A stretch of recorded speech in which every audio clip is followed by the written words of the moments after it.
Well, I hope everyone has had a very good Christmas and that you will have as well a good New Year's. In this week in between, it's always an adventure um, in terms of. There's a reason we don't have Bible classes today. It was like we don't know who's going to show up, and I don't want to have to try and figure out, um, teachers and things like that. But today we are talking about this story from Luke chapter 2 about Jesus as a young boy. About the age of 12, goes to Jerusalem for Passover. And it seems pretty clear to me, although it seems to be also something controversial sometimes to suggest, but that Jesus, as a young boy, had to learn and grow. And I know for some people it's like, but wait a minute, he's God. How can he be having to learn and grow? Well, that's the whole thing of the incarnation. Yes, God has become one of us. I mean, it's pretty obvious at the end of the passage. Luke chapter 2, verse 52, it says, "And Jesus kept increasing in wisdom and stature." So if he had to increase in wisdom, what does that imply? He lacked wisdom, right? He also had to grow physically, stature. That's the whole point about he grew up physically and he grew up intellectually, spiritually. That's the wisdom part. So when we take seriously what we're hearing about Jesus in terms of becoming one of us, Emmanuel, then God has entered into our circumstances in their fullness, which means he experiences ignorance.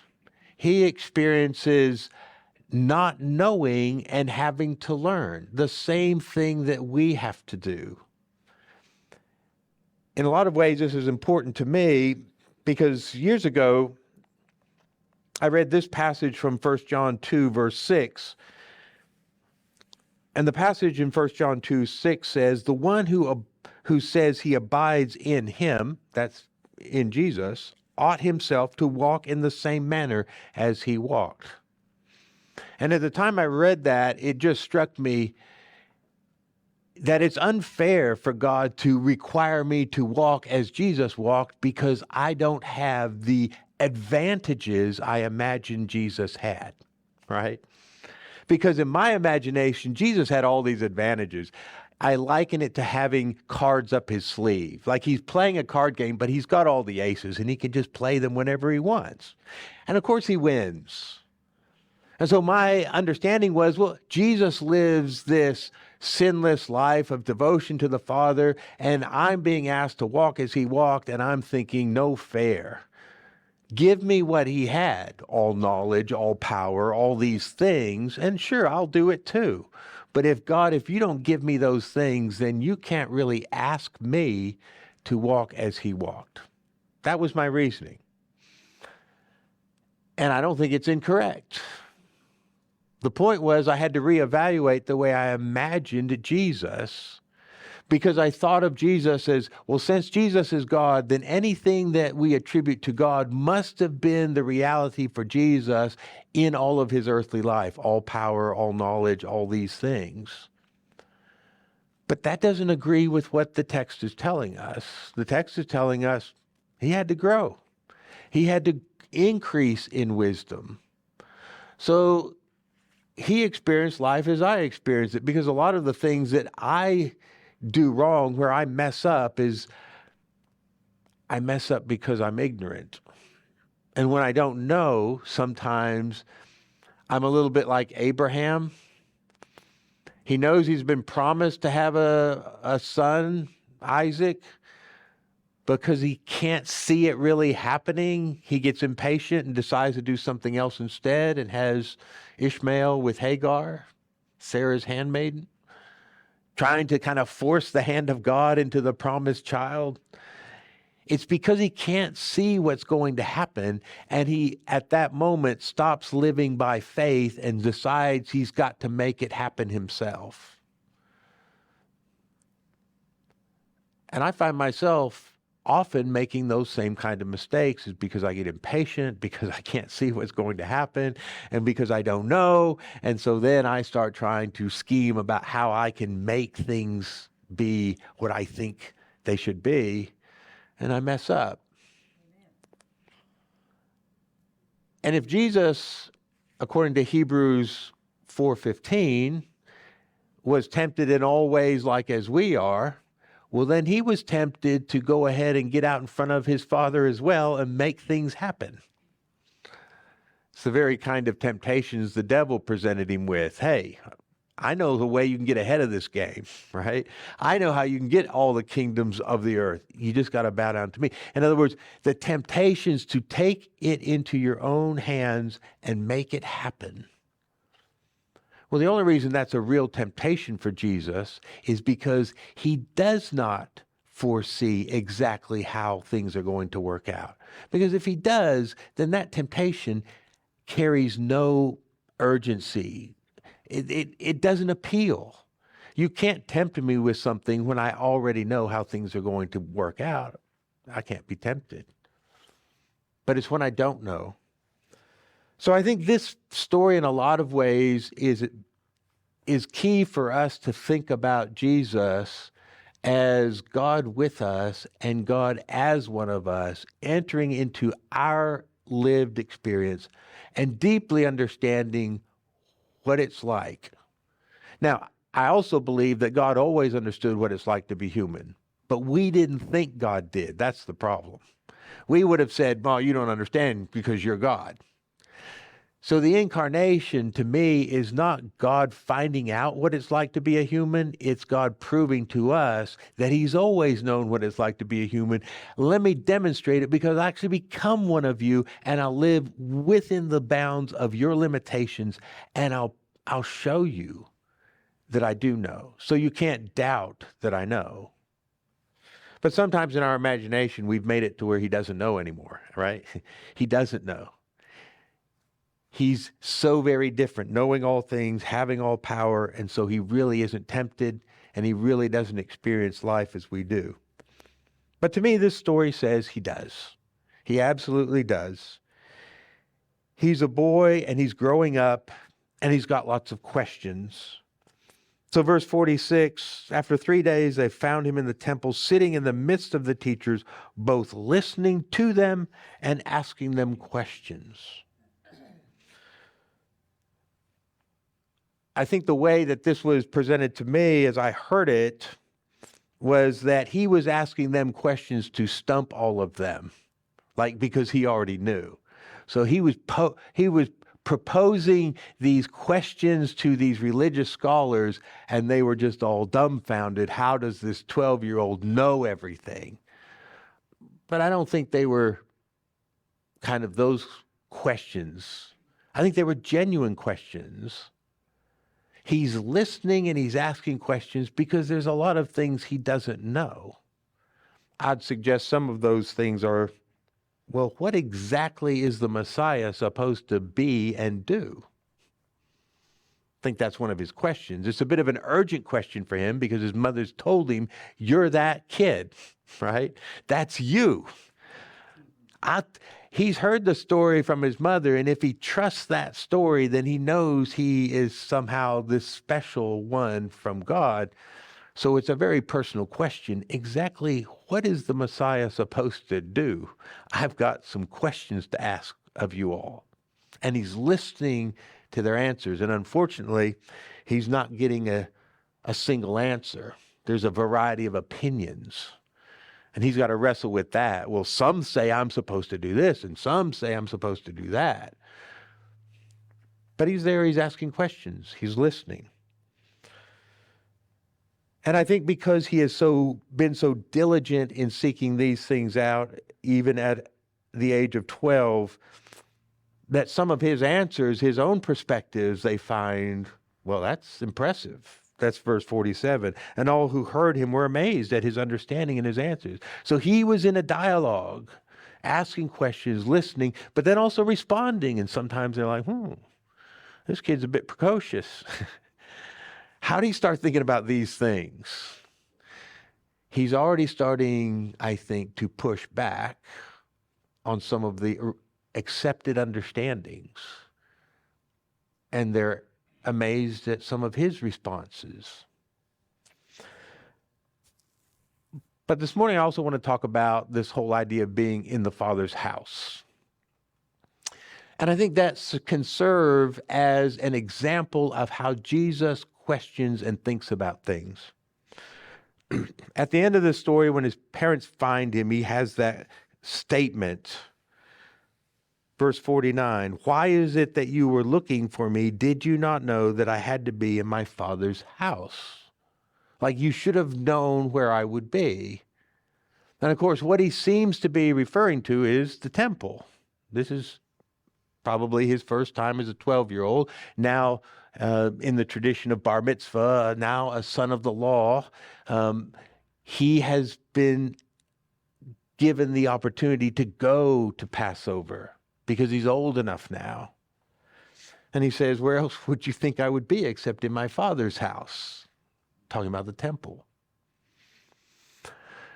But we know later on in life, his perspective on that temple has changed, right? Even if at 12 years old he's saying, this is my Father's house, by the time he begins his ministry, he's like, this place is more of a den of thieves than a house of prayer. Somebody's hijacked this place, right? If you believe John's ordering of things, maybe the cleansing of the temple happens twice. The Synoptic Gospels put it in the final week of his ministry. In John's Gospel, it's the very first thing he does, but that might be John's theological emphasis of saying cleansing the temple is germane to understanding who Jesus is. But even if John is putting it out of order chronologically and putting it at the first of the ministry for the point of saying you have to start with Jesus cleansing the temple, then that's John telling us that's ultimately what Jesus was about, was cleansing the temple. But Jesus also has come to a different conclusion about the temple. Remember the dialogue he has with the woman at the well, the Samaritan woman? That's John chapter 4. And she presses him with the question, when she perceives he's a prophet, then she has a question that's been bothering her, right? She says, should we worship on this mountain? That's where the Samaritans worshiped. That's the Mount of Blessing that you read about in the end of Deuteronomy. And since the Samaritans didn't accept anything other than the law of Moses, they didn't have any scripture that pointed to Jerusalem. So as far as they were concerned, the only place ever signified as the Mount of Blessing is not Mount Zion, but the mount where they received the law in Deuteronomy.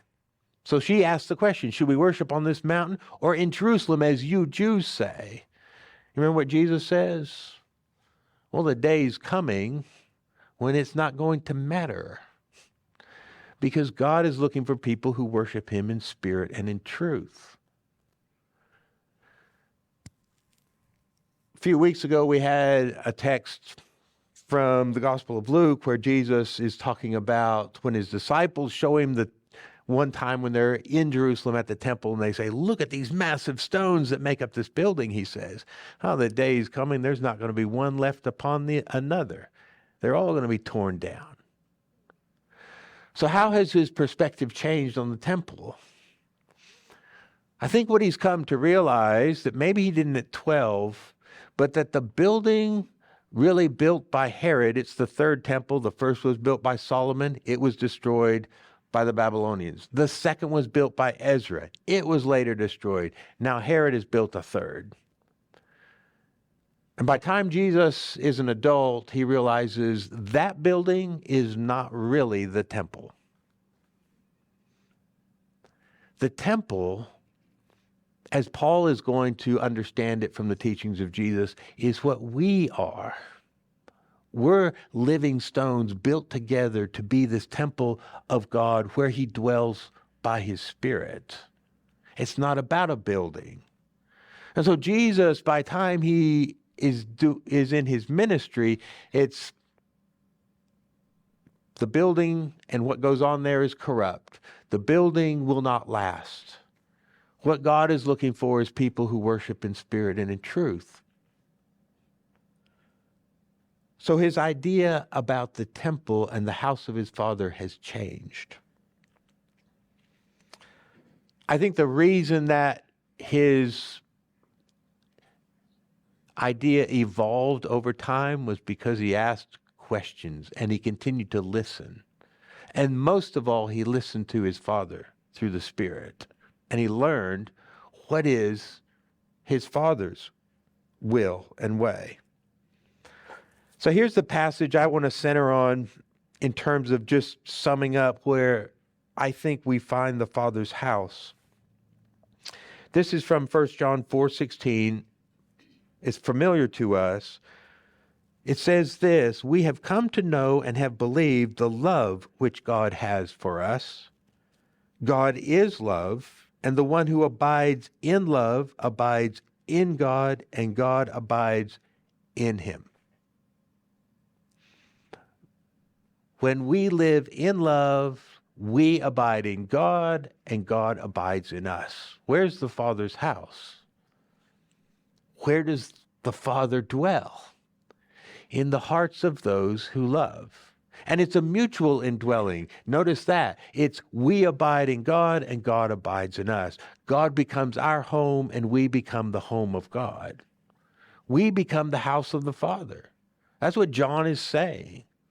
That's why John understands what Jesus was teaching. It's about those who worship God in spirit and in truth. It's not about a location. That's why John makes sure he includes that story in his gospel. It's not about Jerusalem. It's not about Samaritan traditional sites of worship. The site of worship is in the human heart. The dwelling of God is among men and within men and women.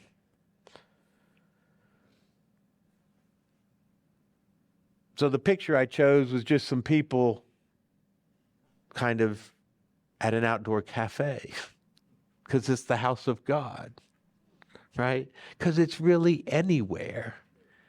It's anywhere and with anyone. We're in the house of the Father. And the house of the Father is in us. As lovely as our facility is, right? This is not the house of God. This is a place where those within whom the house of God exists come together periodically to worship together. Houses of worship, places, they're just the gathering of the house of God, which is within the hearts of us all. So the couple takeaways for us today, one is, as I urge the children, ask questions. I don't know, if Jesus hadn't asked questions, he would have stuck with the idea, the temple of the Lord, the temple of the Lord, the temple of the Lord. Those are the words of Jeremiah, where he says the problem with Israel is they believe so much in this building that they don't think anything can happen to them because they've got the building, the bricks and the mortar. And Jeremiah was saying it's interesting they say it 3 times, it's Trinitarian, but they've got the wrong Trinity. It's not the building, this building in Jerusalem, this building in Jerusalem, this building in Jerusalem. No. See, we can make the same mistake. The way Jesus got to a new understanding, a fresh understanding of the temple, that it's within the human heart, that he could tell that to the Samaritan woman, that he could tell his disciples not to trust in the building itself, that he could point out the flaws of what was happening in that institutional thing that was the temple. The way he got there was he kept asking questions. Why are we doing it this way? What is my Father's will? What is supposed to be happening here? So I encourage us to ask questions. You're welcome to ask me questions. May we ask one another questions. If I don't have the answer, and I probably often won't, I'll go try and find an answer, or I'll just at least tell you I have no clue. But let's look at it. Let's try and figure it out.